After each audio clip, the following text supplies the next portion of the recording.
முதல்வர் ஸ்டாலின் அவர்களே, உங்களுக்கு ஒரு கேள்வி. தாவேகா தலைவர் விஜய் 41 உயிர் இறந்துருச்சு கரூர்ல. அவங்களுடைய வீட்டுக்கு போக முடியல. அவங்கள இங்க சந்திக்கிறாங்க. அதுக்கு திமுக காரங்க கேட்குறீங்க, இதுக்கு கூட உங்களுக்கு திராணி இல்லையா விஜய் அப்படின்னு சொல்லி கேட்குறீங்க. உங்களோட அஃபிஷியல் ஸ்போக்ஸ் பர்சன் பேசுறாரு. திமுகனுடைய ஸ்டாண்ட் இது. அப்ப நான் கேட்கணும்னு நினைக்கிறேன், கள்ளக்குறிச்சியில 66 உயிர் கள்ளச்சாராயம் குடிச்சு போச்சு. இது உங்களுடைய டைரக்ட் ரெஸ்பான்சிபிலிட்டி தானே? உங்களுடைய லா அண்ட் ஆர்டர் ஃபெயிலியர் தானே? உங்க கவர்மெண்டுடைய ஃபெயிலியர் தானே?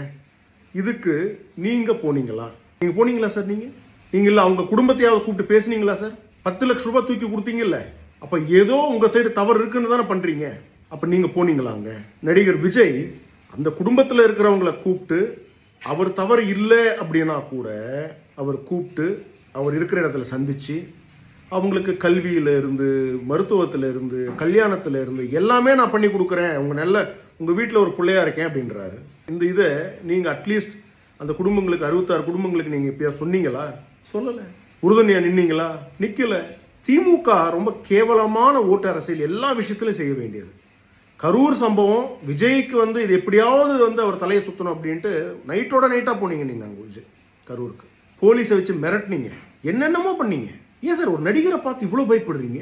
வரட்டுமே, பாஜக நாங்க என்ன சொல்றோம், வரட்டும், ஃபேஸ் பண்ணுவோம் தானே சொல்றோம். ஆனா அவர் வரதுக்கு முன்னாடியே உங்களுக்கு ஏன் இவ்வளவு பயம்? ஒருவேளை உதயநிதி தாக்கு பிடிக்க முடியாது நினைக்கிறீங்களா? இது போன்ற கேவலமான அரசியலை திமுக பண்றது நிப்பாட்டணும் சார். இனிமேலாவது, ஏன்னா இப்ப இருக்கக்கூடிய உலகத்துல மக்களுக்கு எது நல்லது கெட்டதுன்னு சொல்லி அவங்களால பகுத்தறிந்து பார்க்க முடியுது. உங்களுடைய கட்சி ஆட்களுக்கு சொல்லுங்க, உங்களுடைய கட்சிக்கு சொல்லுங்க, இது போன்ற ஒரு கேவலமான அரசியலை நிப்பாட்டிட்டு ஒரு நல்ல அரசியலை, மக்களுக்கு தேவையான அரசியலை செய்வோம். சும்மா ஒரு நடிகரை பார்த்து பயப்படுறது, அவங்கள பார்த்து பயப்படுறது. கமல்ஹாசன் சொல்லுவாரு, எனக்கு அதை பார்த்தா பயம், இதை பார்த்தா பயம், அதை பார்த்தா பயம் ஒரு படத்தில், அந்த மாதிரி நீங்க எல்லாரையும் பார்த்து பயப்படுறீங்களே சார். நீங்க இனிமேலாவது திருந்துவீங்கன்னு நினைக்கிறேன் சார்.